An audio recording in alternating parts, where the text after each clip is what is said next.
வணக்கம் குடிநீர் நேயர்களே, நான் உங்கள் குடில் கார்த்திக் பேசிகிட்டு இருக்கேன். இப்போது நான் ஆல்கஹால், அதாவது ஆல்கஹால் இல்லாத சானிடைசர் எப்படி பண்ணுறது, அதுக்கான முக்கியமான பொருட்கள் என்னென்ன அப்படின்னா முதலாவதாக விச் ஹேசல் லிக்விட் வாங்கணும். அடுத்த பொருள் அதே சுத்தமான ஆலிவேரா ஜெல். மூணாவதாக லிக்விட் எசென்ஷியல் லிக்விட், அதாவது இது நறுமணத்துக்காகவும் ஒரு அரோமேட்டிக் ஸ்மெல்காகவும் தான் யூஸ் பண்ணுறது.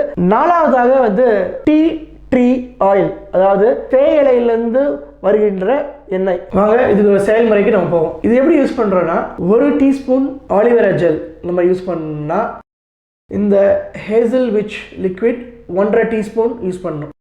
நல்லா கலக்க வேண்டியது தான். எவ்வளோ தேவையோ ஒரு 5-6 சொட்டு இல்லை ஒரு 8-10 சொட்டு எசென்ஷியல் ஆயில், நறுமணத்துக்காக பெப்பர்மின்ட் ஆயில் நான் யூஸ் பண்ணுறேன். இப்போ நாலாவதாக இந்த டீ ட்ரீ ஆயில் யூஸ் பண்ணுவோம். நான் ஏற்கனவே சொன்ன மாதிரி இது ஆன்டிசெப்டிக் லிக்விட் தான். ஸோ இது ஒரு 30 ட்ராப்ஸ் நல்லா கலக்குங்க. ஒரு ட்ராவல் பாட்டிலில் நம்ம ஊத போகிறோம். நன்றி, வணக்கம். குடிநீர் நேயர்களே, என்ஜாய் பண்ணிங்களா? இதேமாதிரி நிறைய ப்ரோக்ராம்ஸ் காத்திருக்கு. சப்ஸ்கிரைப் பட்டன் கிளிக் பண்ணுங்கள், பெல் பட்டனை கிளிக் பண்ணுங்கள். உடனுக்குடைய எல்லா அப்டேட்ஸும் உங்கள்கிட்ட சேரும். அதுவரை உங்களிடமே விடைபெறுவது உங்கள் குடில் கார்த்திக். பாய்.